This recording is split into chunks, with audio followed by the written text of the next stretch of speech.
and he'll soon be adding leading man to his resume next spring with the debut of the Netflix comedy series Black Excellence. And he wrote the screenplay for Eddie Murphy's new film, Coming to America 2. Please welcome Kenya Barris.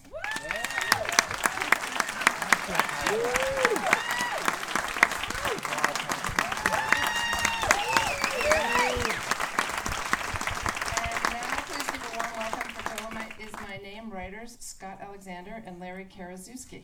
And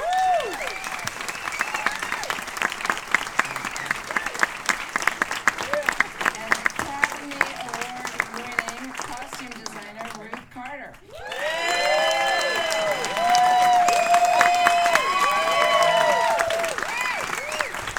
And actor Wesley Snipes.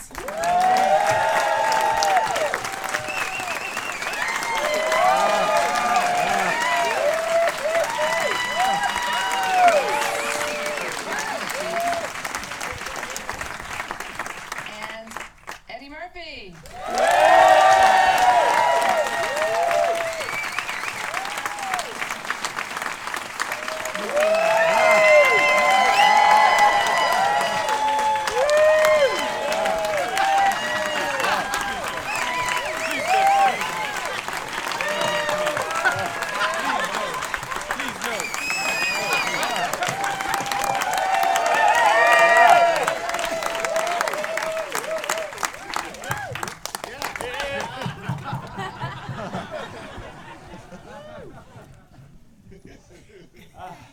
Here we are. So you guys get how excited I am. So, I'm sure you're just as excited. This is, did you guys enjoy the movie? It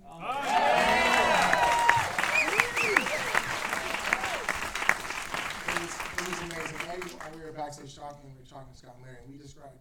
Eddie said this movie was seamless, and I really agree. I think you guys did an amazing job. Like literally taking. Like every moment just plays out so thoroughly. I agree. Yeah. No, really, I love the way the movie moves and that one soft spot in it, and it's just funny and interesting from the beginning to the end. And as we walked out, Scott and I turned to each other and we're like, wait a second, we're in the Billy Wilder Theater. And so we just want to apologize for the front page. It's just a joke. Sorry, it's a great film, don't worry. You know.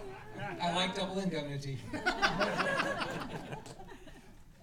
It really, as a writer, I told Scott and Larry, it is amazing to see them be able to take the biopic and elevate it again and again and again to such a high level, and to see this character who is to so many people enigmatic and like we don't really know. What made you sort of get into the world of saying you wanted to get into the Dolemite? Well, Scott and I were obsessed with Rudy Ray Moore when we were in college, and it wasn't until like 16 years ago we got a phone call that said Eddie wanted to meet us. And we're like, holy shit, Eddie Murphy wants to meet us. 16 years ago? Yeah. And so we went out to the office and we walked in, and Eddie started doing lines from a movie we wrote called Ed Wood. And he was doing Tor Johnson, he was doing Bela Lugosi, and it was amazing. And then he said, you guys know who Rudy Ray Moore is? And we're like, yes, we know who Rudy Ray Moore is. I think he thought he would have to educate us about who Rudy Ray Moore was, but we were literally obsessed with him. We knew Rudy from the 80s VHS days. Yeah. Up close and personal. Yeah. And I VHS is tape. It was analog. And so instantly we knew right away that like we got it. Like Eddie wanted to make a sort of Ed Wood style movie about Rudy, and we were so into it. And then a couple days later, Eddie got us in a room with the real Rudy Ray Moore. And so we were hanging out with Rudy, and Rudy told us his story. And you know, Rudy was aware of his own myth. He liked, you know, he was a larger than life character, and you know, it was great. And one of the things we really took away from that time period with Rudy was he, you know, he came in as Dolemite. He came in the flashy suit. He came in with the bravado. But after an hour or so, he just kind of relaxed, and you saw it's kind of like the tired guy who had been, you know, taking this act on the road for so long. Yeah, because when you know someone from their persona, you know the act. And now we're seeing a guy, and it's like when you've been on the road for 40 years, you're beat down. and sort of the idea of like the Dolemite Is My Name sort of became the premise for the movie, which was there's Rudy and there's Dolemite, and these are two different people, and that really struck us. So I'm on the stage and I'm intimidated constantly when I'm around this kind of talent. You were two older white guys writing about one of the most prolific, characters, what he did in terms of cinema in general, but in terms of for our culture, how he advanced the culture. And Eddie Murphy calls you 16 years ago. Are you, just honestly, like so often, I really want to ask you because I'm like, you guys get to write about us. Were you intimidated when you got the call to say you're going to get to do this movie? We should have been intimidated, but we weren't for some reason. And it was because we had so much love and respect for Rudy, but we also had so much love and respect for Eddie. And we felt when we were doing this movie, it was both a tribute to Rudy Ray Moore, but it was also a tribute to Eddie Murphy. That's in the sense that we really wanted to make a movie that got everything that's, Eddie's one of the most talented actors of all time, as far as I'm concerned. And so the idea that he could do comedy, he could do drama, he could do songs, and it was like, let's do a movie where he does it all in one place. And so for us, it was always in the service of working for Eddie Murphy. That's right. I honestly have to say, Eddie Murphy was the master. He's right here, Wesley. He's right here. I got a chance to work with Eddie on Coming to America, and it was, it was breathtaking and all those things. And literally, and when I heard that Ruth and Wesley and everyone else who came to be a part of that, and this movie, there's a family, and there's a legacy that brought everyone back together. Eddie, you got them to sit down in a room with Rudy. Did knowing him influence how you decided to play this character, and what made you say that you wanted to do it? Because you can do what you want to do. What made you say this is something you want to put your talent into? And I thought that his story was extraordinary, and I didn't know him. I had met him a couple of times. I didn't really know him. I thought his story was great, and I thought that it would be, fun to do. Why did you think it would be fun? Because he's kind of like a hero of mine, and I thought that his story, the way he got his movies made, and the way he got his records made, and the way he did stand up, I thought was, he's been a hero of mine for years and years. So I knew that it would be an interesting story all played out. Do you feel him in your lineage? What do you mean, like in terms of what he did and what you were able to do and things like? Do you think that he opened doors, or do you feel? No. We had my trajectory is the exact opposite of Rudy's. That's one of the reasons why I think I was a big fan of his and found him fascinating, because I kind of got in really, really easy. I didn't have to go through back door. I got right in SNL and right in movies, and I love to say this in front of a bunch of SAG actors here. I only had one audition. I love to see actors say that. Even if y'all like me, to smile go away when I say that. What the fuck do you need one audition? I had the exact opposite. Actors hate theaters. But yeah, I had the exact opposite. So it wasn't like he opened doors for me, but for everyone. For everyone, yes. Yeah. And I think that was, honestly, I sit here and I have to keep, making sure I stay cool. But this is Black excellence. Honestly, this is Black excellence, and it gives me chills when I think about the amazing Ruth Carter, when I think about the amazing Wesley Snipes, when I think about the unbelievable talent of Mr. Eddie Murphy, and which you guys are able to sort of thank you, because you brought this together for us to do. But I feel like I have to keep asking, because you guys have gotten to the point where you take the jobs you want to take. You know what I'm saying? Like, Wesley, what made you say this was something because this role was, I haven't seen you like this before. Do you remember Maximo? This was like you gave this character. Wow. But you know that the hook was to work with Eddie, and we had a opportunity to look at the body of work, the library of work, and we saw that we worked with De Niro and Pacino, and well, not Pacino, but Connery, and all of these great actors, but I hadn't had the roster of talent that comes from our community. So I'm like, wow, I got to work with all of the masters, from the community. And, you sometimes your prayers are answered. You put it out there in the universe, and then the ancestors and the great mothers and fathers, they listen and they call you up in the body of Craig Brewer, and they say, hey, Eddie was thinking about you for this particular film. And I'm like, cool. let's go, baby. And I was thinking about him because I remember everything. I remember Noxzema. I remember White Men Really? Jump. I remember everything you've done. And I've known from the beginning. I said years ago, I told We're him. mutual fans. I'm sorry, Reggie. but Wesley Snipes can do everything. He does drama. He can be funny. He can kick ass. The girl. He does the whole shit. And I knew that. So I knew. Eddie is a cinephile. If you sit with Eddie for 15 minutes, you will sit there and know that he is a student of film and television in a way that you would be mystified by. Like, literally, he, honestly, and I think that's something that I look to all of our young talent coming up.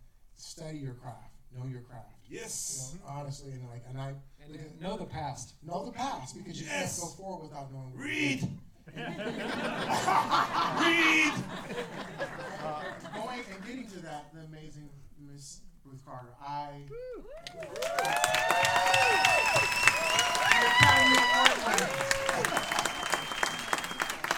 From Sparta.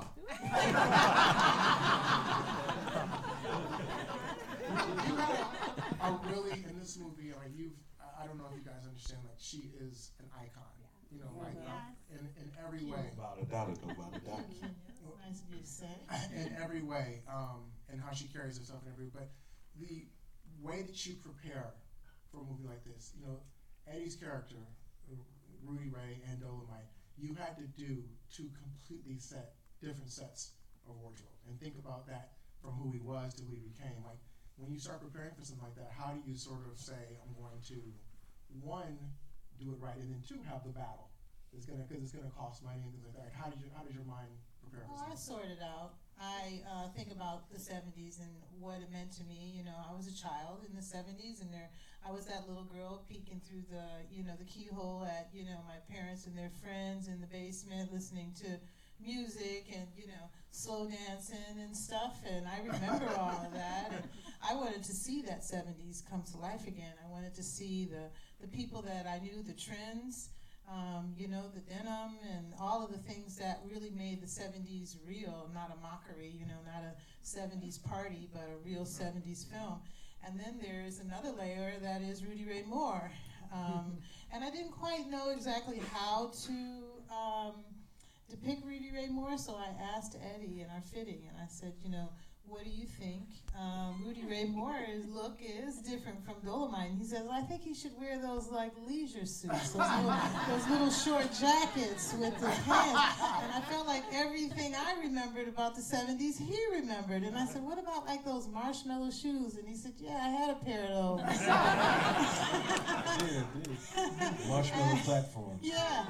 And so I think, growing up on the East Coast too, there were a lot of things that had names like, Matador pants. Matador. What are Matadors? The pants that go Those are right the there. pants that come Built-in cummerbund. Yeah. So, when I put Eddie... Antonio Banderas. Yeah, so when I put him in a pair of Matadors, I felt like, Eureka, there he is. And I just remember talking to my staff, we found a piece of this real person in this Matador pant.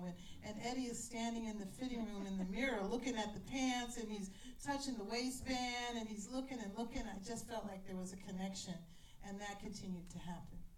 It's amazing what clothes can do for an actor. Absolutely. You know what I'm saying? And I noticed the relationship you guys all had to the wardrobe and to the clothes. Like, Eddie's in shape. Eddie kind of stays but Rudy was not.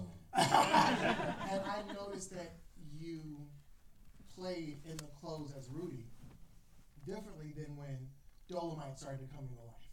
You know what I'm saying? You gave him a different wardrobe, and you gave him like that character started becoming a little bit different than Rudy was. You know what I'm saying? It got sucked in a little bit more. You know what I'm saying? The Matador became a little bit, a little bit less of a hiding thing and more of a bravado thing. Like, how do you guys do you talk when Well, you're... that's the magic of Eddie Murphy. He is going to embody the character. He is going to do his work. If you do your work, you're part of it. And, my part of it is to create the costumes and, kind of have an understanding about where we're going. The same with Mr. Snipes here.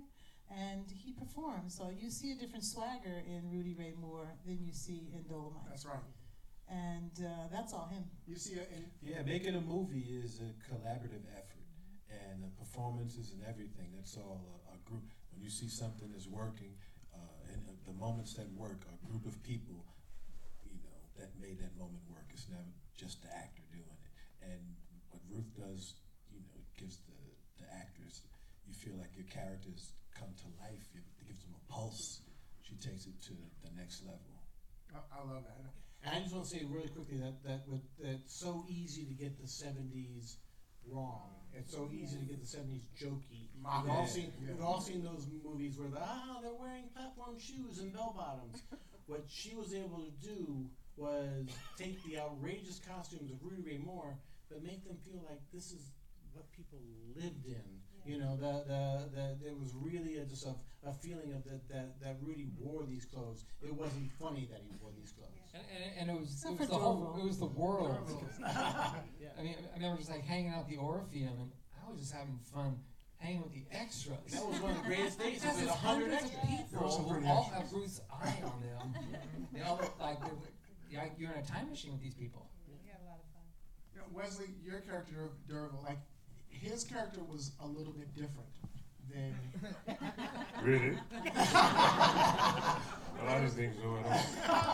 He was already there, and they tempted you with something. They tempted the character with something that he wanted, and you played it so well because I never quite knew if he was in or out. He was ghetto fabulous. And everybody's ambiguous in ghetto fabulousness. No, I didn't have a whole lot to go on his personal life, and I didn't, only a couple of the films I had a chance to see him in the persona, in the real. So I didn't want to create a character that was characteristic of what they said about him. Mm-hmm. They said that he was a drinker, and that he said that he didn't do very much on the show, and he was a problem.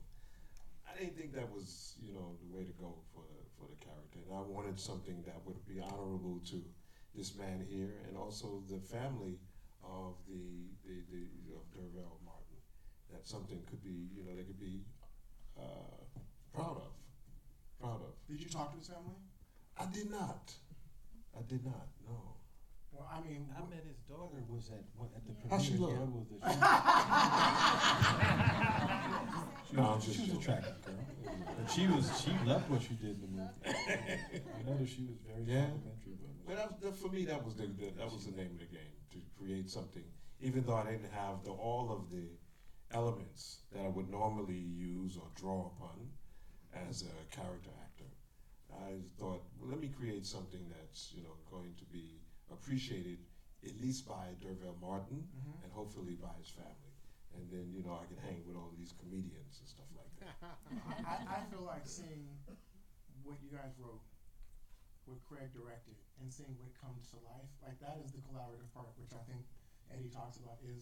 It's almost impossible sometimes to think how movies get to be good.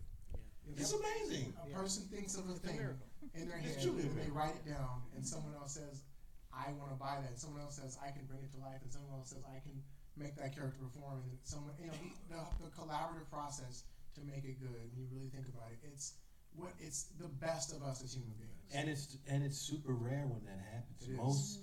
Most movies don't work. Yeah. Most TV shows don't work. Most records don't work. We don't even hear about the stuff that comes out. We look at the top 50 movies of the year, but most things don't work. So when it all comes together and it works, it's fucking incredible. I remember when we first met with Tim Burton to do Ed Wood, and I think Tim was making this up, but he was like trying to warn us. He says, I talked with some computer scientists, and they said if you run all the variables for making a movie through the system, you can't make a good one. Because once you input all the people and the weather and the budget On paper, it can't happen. It's on paper. impossible. It won't be good. It's true. It's true. On It paper, is can't true. happen. So it's a miracle when everything works out. Did you Well, guys? what's funny is because whatever, we're in the season where we're doing a lot of these things, where we pull up to these events, and it's basically the cast of the movie and us in a car, and invariably someone turns to the other person and says like, no matter what happens, no matter if there's only 5 people there, you did a good job. It becomes like you're pulling up into the last 5 minutes of our movie. Did you guys feel that this was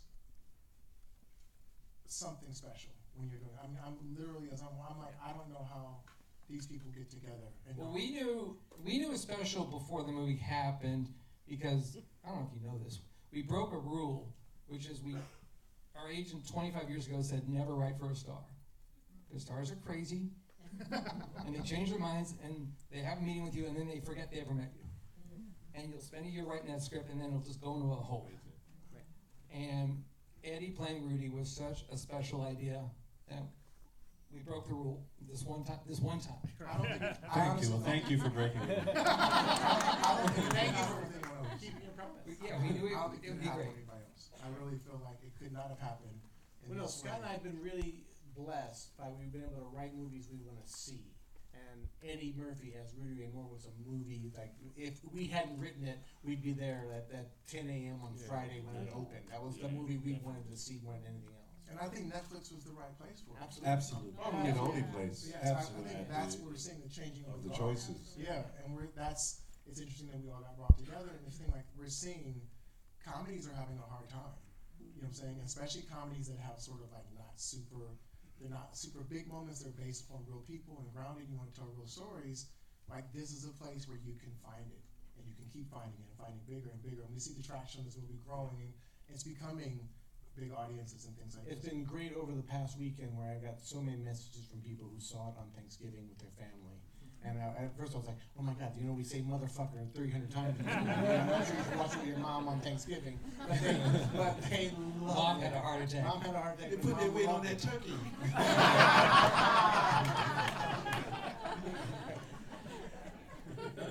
Well, it honestly for me is I like Eddie.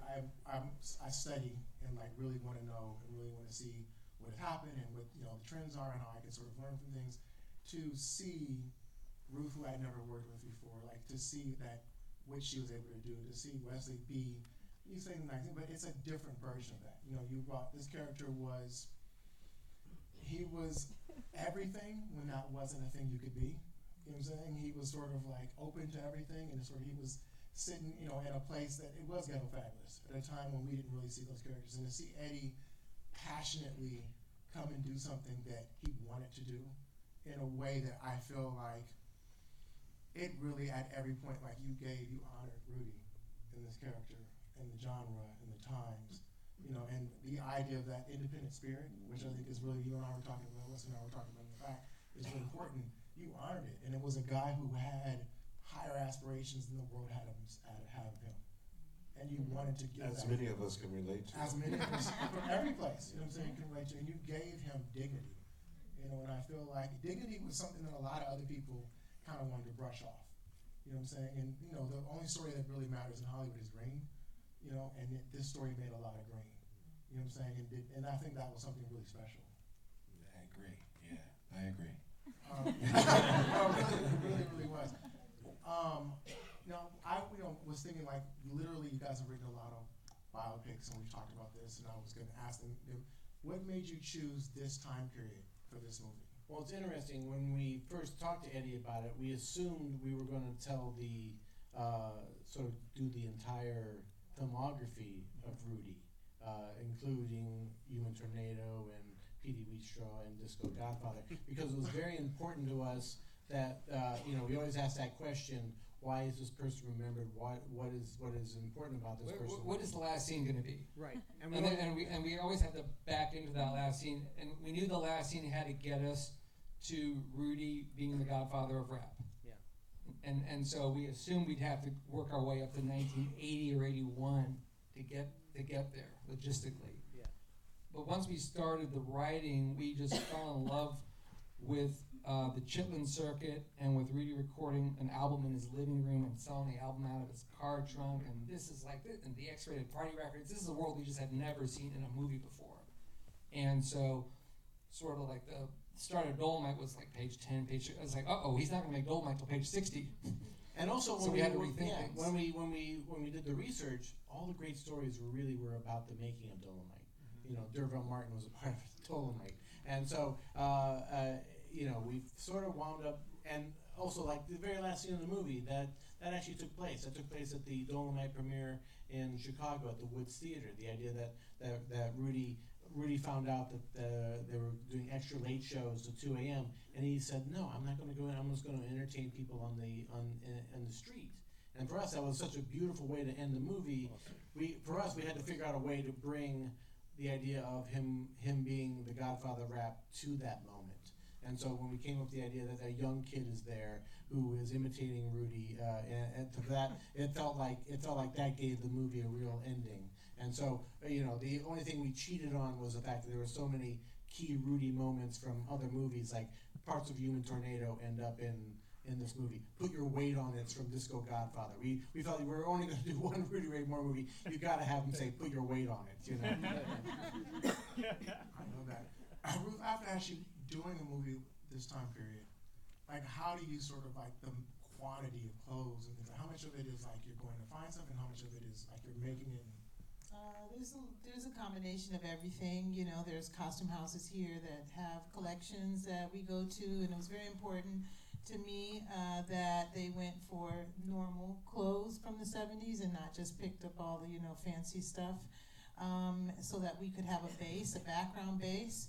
And then Dolemite, Eddie had 75 changes, and we had to create most of them, build most of them. So we had like 4 tailors working simultaneously. I learned a lot from that. Like 4 tailors making a pair of pants is not a good thing, because they all fit different. So, but we really worked hard to sort of separate the background and give it a base for the palette for the film, and then all of the rejects that didn't work on Rudy's character or Dolemite's character went to D'Urville. So people don't know that. He doesn't even know that. So I was like, that didn't work on Eddie. I'll give it to Wesley. And even in one of the scenes, Wesley, Eddie says, happy. He was very happy. They didn't work on Rudy's character. They worked perfectly on D'Urville's character. And they were close in size, so I was lucky in that way. But even there's a scene where Rudy gives them gifts for Christmas, and he gives Mike Epps a shirt in a box, and he says, I was going to keep that shirt for myself, but I thought you would like it. And I was like, that's actually true. That was made for Eddie, and now it's going to be for Mike Epps. So, it's a juggling act, the whole thing, all the way through. I love it. You do it beautifully. Honestly, I was talking to Eddie back in stage, and you're talking about comedy and actors.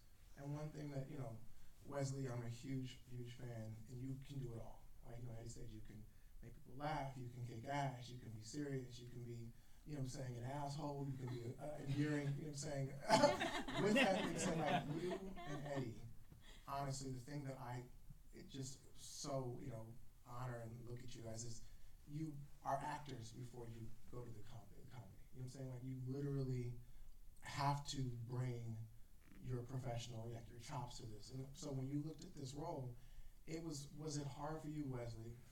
Did you say have to decide what moments you were going to ground this in reality, what moments you were going to say I'm gonna, how did you sort of make that decision? I always approach a character with trying to ground him in the reality of the experience that's true to his world or her world. And the people who live that world have to believe it. That's my measuring stick. But working with all of these comedians, I was like, I just want to be able to survive. And listen, you know, part of the art is not only performing and projecting, but also listening. And like, you know, the jazz musicians of the greats of the 30s, 40s, and 50s, they could listen to each other. They could hear a note, they could hear a beat, hear a rhythm, hear a tone. And I'm a good listener. So it helped me to survive and also find the right tones to sit with what they were doing. I love that. And Eddie, as a producer, and that's something you said 16 years in the making, you know what I'm saying, on this movie, did you have to, as you're approaching this character, start, you're playing a role, you're also wanting the movie to be successful. Don't leave. Was it something I said?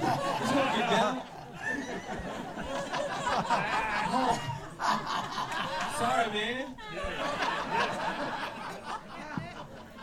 He had enough. He said, man, fuck this shit. There ain't nothing in this broken ass shit. What time is it? Fuck out of here.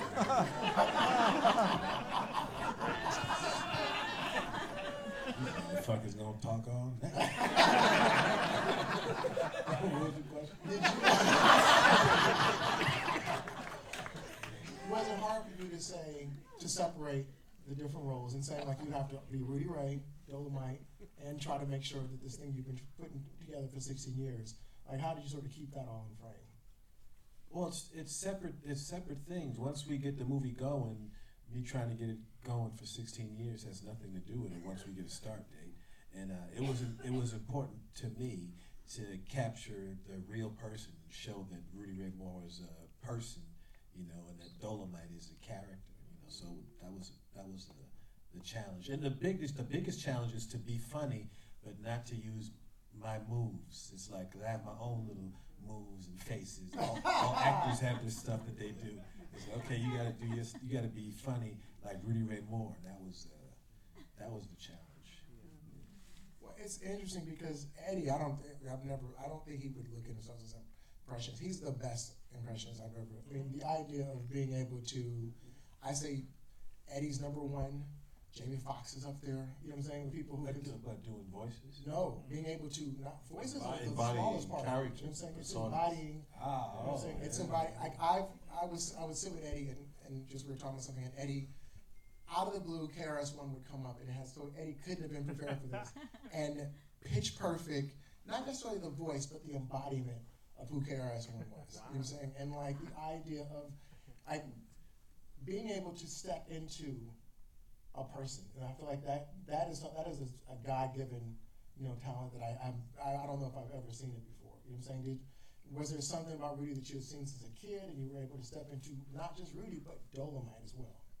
I've always been a big fan of his, so and I watched his movies so many times. It was kind of easy to go into that, and I've always been a good mimic. I've always been able to do that. But how did you find Rudy? Because we saw Dolemite, but you were able to find Rudy and show me the bridge between those two. Because I had met with Rudy before. I'd been around. I talked to him and met with him, and he was a real person, and he was nothing like the Dolemite character. Right. You know, when you're talking to him, you know, just you and him talking, he's just a regular guy like this. So I had a reference. Well, it really, to me, is one of the things that spoke to me about this movie. We actually, Fred Brewer, the director, we chose him who did an amazing job. So we were able to, you know, get him to go do Coming to America, which Eddie, to me, like Eddie said, that it's a black fantasy, it's a black fairy tale that was like really personal to him. And like for us to get this white guy to come do it, like we had to go sit and watch Dolemite. And I walked out of it and I was like, anywhere I got a sign to say that it was, the characters that he brought to life felt so real. You know, and so, you know, the people that you guys wrote, like, he gave them life in a bigger, you know, way that I even saw possible. You know, and I feel like, did you guys see it on the page? No, you started seeing it come together on the set. Like, I knew that we were getting ready to do something that everybody involved with it was kind of like part of this Rudy Ray Moore cult, and we all loved the idea of doing the movie. And we thought, like, I know I was thinking, I'm going to like this.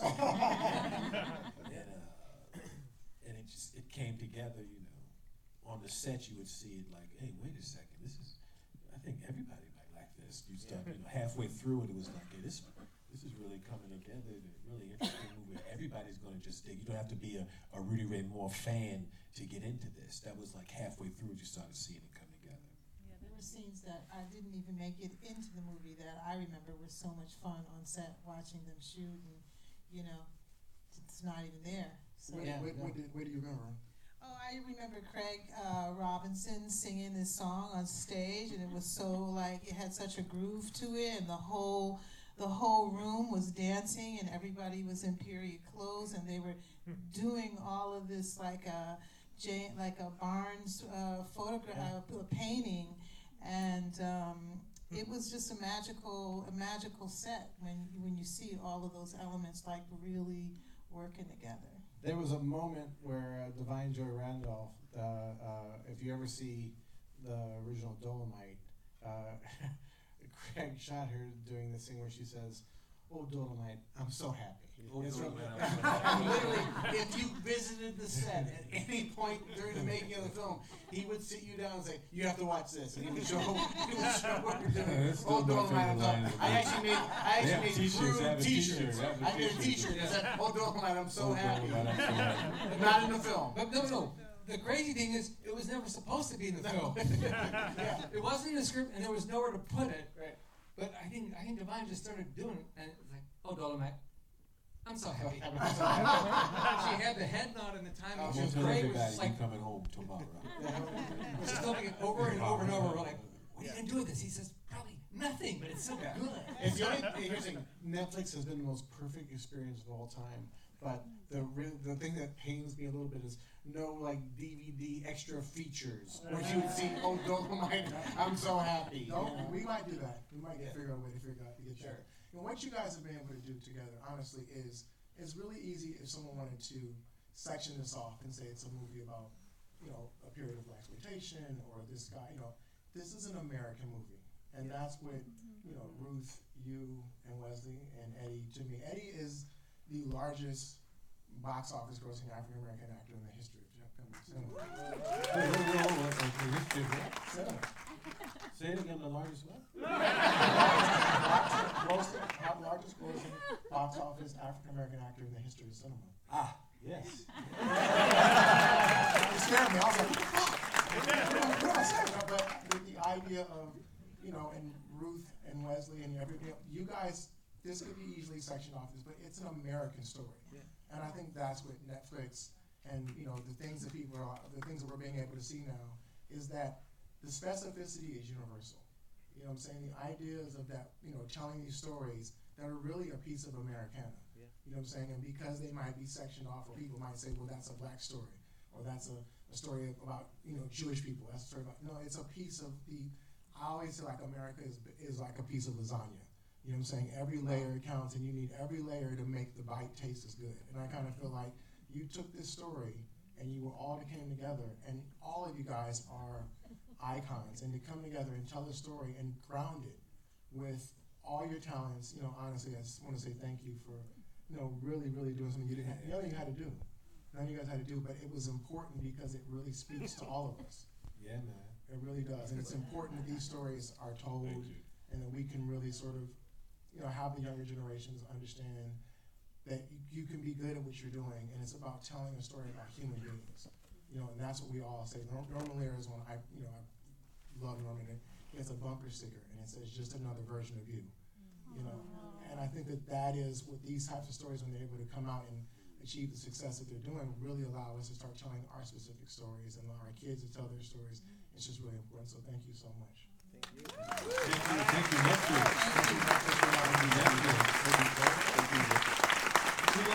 Thank you, Arsenio. That was sweet and heartfelt. How do you leave on that? How do you leave on that? We lost a bunch of them. Look, Kenny was talking. It's almost over. Huh? Do your thing, man. So you keep it real. Yeah, I got to pee. Eddie, I think the funniest Q&A we ever did was at Big Eyes. And my very Where? our movie Big Eyes, and my very elderly aunt and uncle walked out During the Q&A? during my Q&A. and they were at the top of the theater, and I called them on it, and I said, Aunt Joan, Uncle Bert, what are you doing? And she goes, honey, we've had enough. I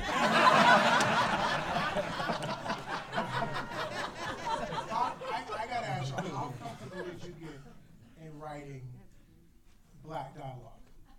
I work with a lot of, I'm a TV writer, so I work with a lot of white writers. How comfortable were you getting together? Just keep it real.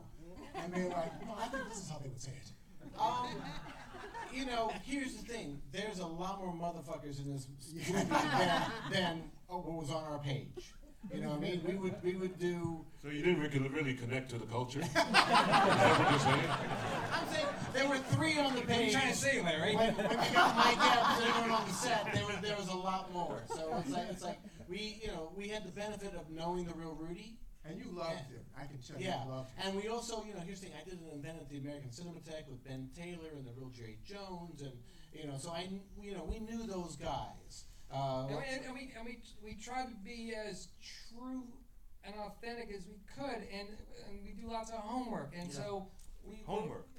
Yeah, we're like reading about Jerry Jones. And Read! Rudy. And we're like, wait a minute, these guys grew up like an hour from each other in Arkansas.